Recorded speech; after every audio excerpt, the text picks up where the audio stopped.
So today I'll be showing you Honda Accord 2009 and how to change cabin air filter.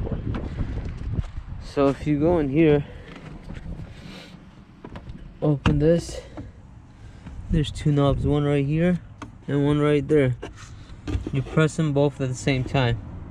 You can press one, then the other one, but it's easier when you do two at the same time. When you press both at the same time, it goes down just like that. It's the most easiest thing to do to change this filter. So when you look inside there, as you see, there's this box. So right here there's a knob, and on this side, so what you do is press here, press here. 1, 2, and it comes out just like that.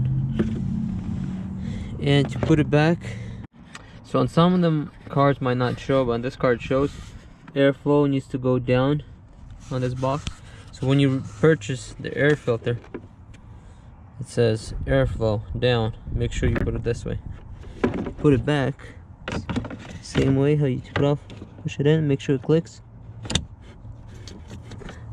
Same thing in this. Push them both there at the same time, and it's done.